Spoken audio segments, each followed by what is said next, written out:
t'enseigne. Je t'enseigne le long de la pierre du fleuve, avec un sage doigt levé, chemin faisant, les eaux pleines de jours tombés, le ciel plaisant, la ville hérissée noire qui s'abreuve et trempe dans ses eaux glauques quelques arbres d'été dont le reflet nonchalamment se ramifie, tandis que les cloches que le soir simplifie laissent sans bruit le long de leurs flèches monter, éclairant tout à coup l'ombre où tu m'accompagnes, la bonne lune en rond des bois et des campagnes.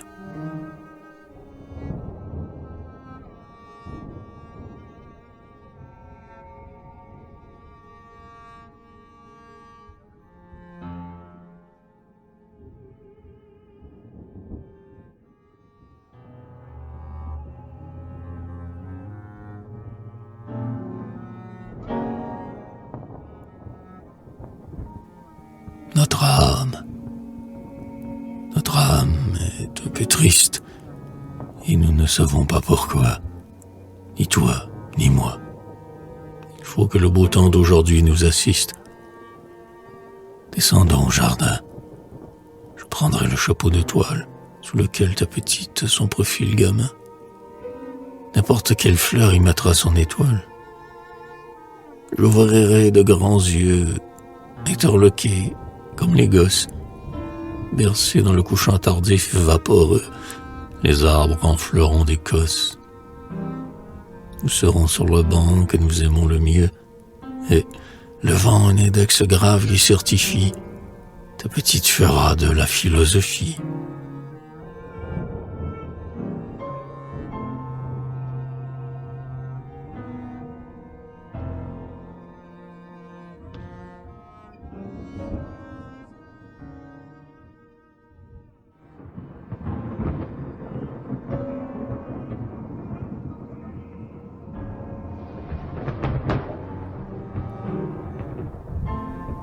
Chaleur. Je te tiens par la main et nous vivons tous deux, comme vivraient deux fleurs pesantes de pétales.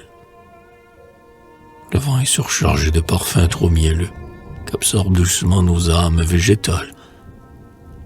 Et, telle à languidesse et de tranquillité, nous reposons parmi la splendeur de l'été.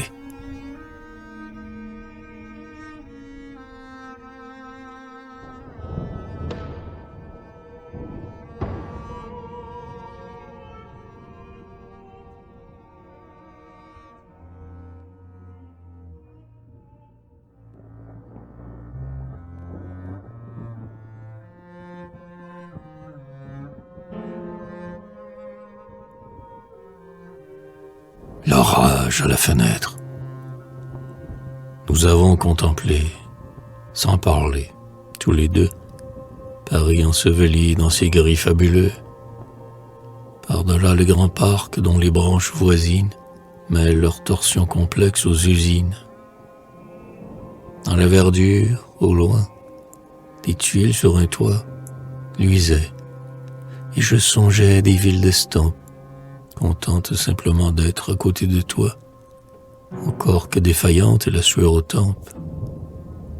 Car, hors la dureté moderne, nous étions, à se fenêtre avec de candides frissons, un couple d'autrefois un peu mélancolique, qui regarde noircir l'orage romantique.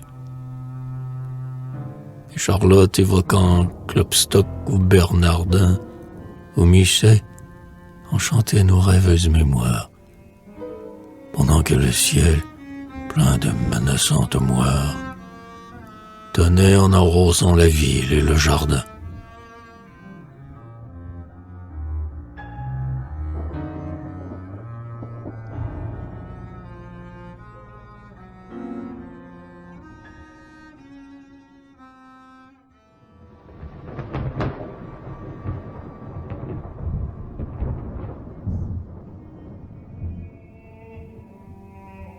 Fraternité, au cœur de l'ombre végétale que l'été glorieux étale, le chat, avec componction, accompagne au jardin ma délectation. Ses yeux baignent sa sombre moire, de leurs deux lueurs en éveil, Il marche comme une nuit noire qui se promène en plein soleil. Ici, là de l'ombre qui tremble, et de contourner les chemins, le jeu de pattes et des mains nous couche parmi l'herbe et nous y roule ensemble. Je plonge, largement ouvert, avec des pauses fraternelles, les secrets noirs de mes prunelles, dans l'énigme de ses yeux verts.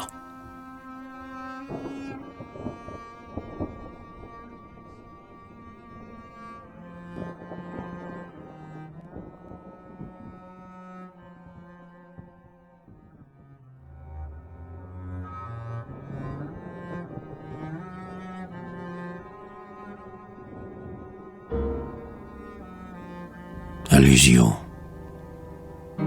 Petite ombre, yeux là où des mots familiers, sans bruit, la chatte-rôde autour du mobilier, s'assied avec sa queue aux côtés, ronde et sage, et fixement, allume au centre du tapis, deux lunes dans la nuit noire de son pelage.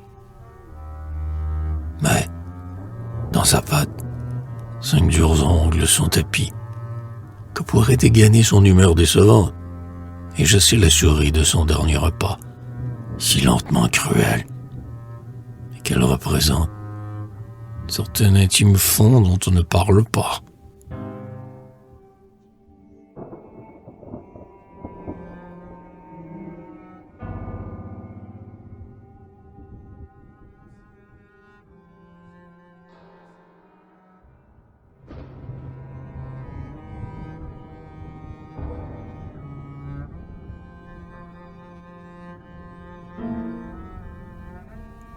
À la vitre, l'automne enflamme les arbres.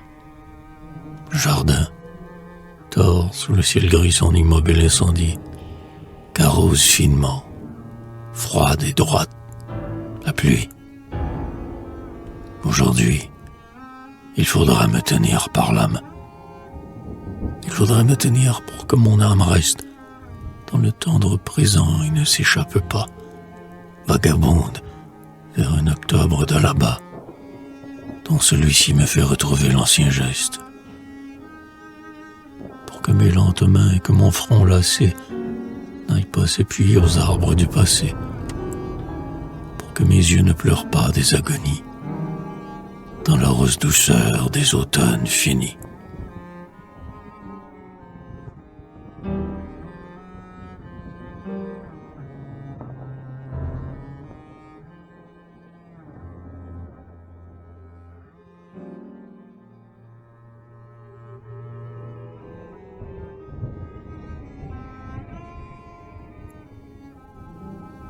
Première berceuse.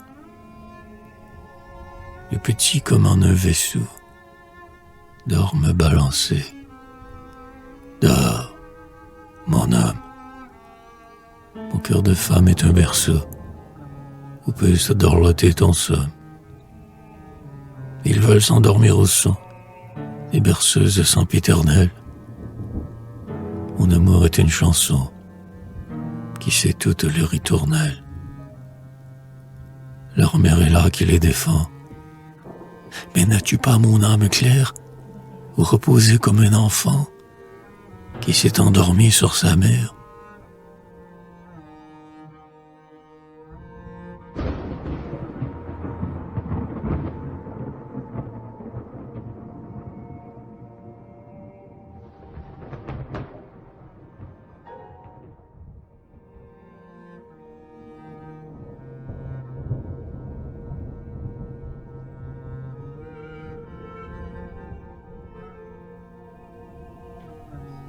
Deuxième berceuse. Étant tout petits, nous berçaient nos mères, mais nous n'avons plus que nous deux au monde. Ayant tout quitté pour l'œuvre profonde, tenir à jamais nos deux âmes claires. Mais, pour ne pas les sentir orphelines, je serai la mère attentive et douce. Tu seras l'enfant bercé sans secousse, qui s'endort le soir dans des mains câlines.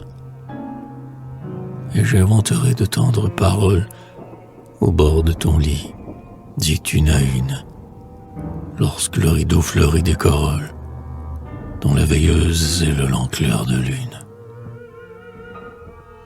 Pour que ta nuit, toute, en soit parfumée, et pour qu'au matin, lorsque tu t'éveilles, le dernier discours de ta bien-aimée te chantonne encore au creux des oreilles.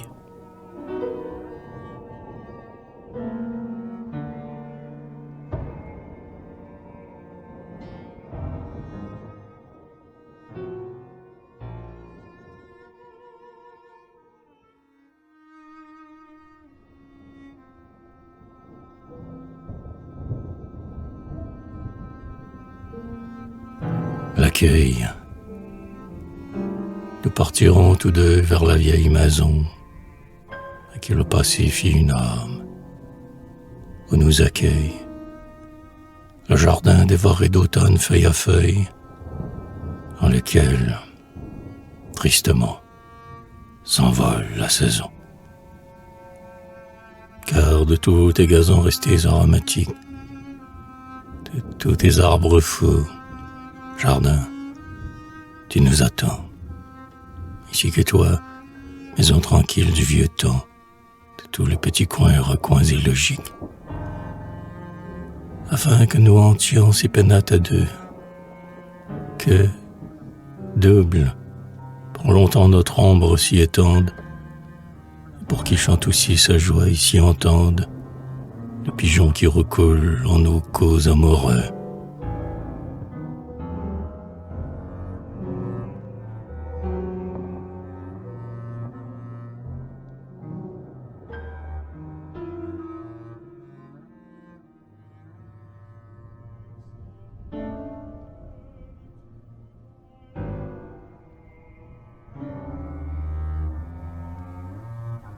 Monotonie. La maison baigne dans l'été, blanche, sentimentale et sage, avec un bout de paysage au fond des glaces reflétées. Elle a cette fraîcheur ombrée que font des stores abaissés et des silences traversés par un chant de guêpes dorées.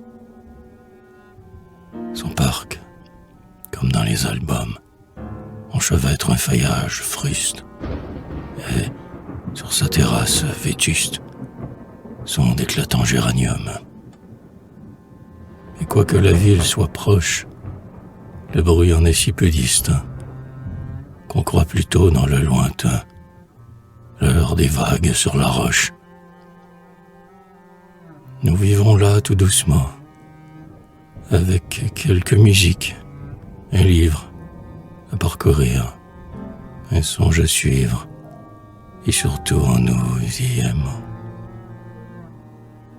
Plein de la douce indifférence qu'on a quand on se sent heureux, et qu'on rêve à rien de mieux que nous si paisible existence.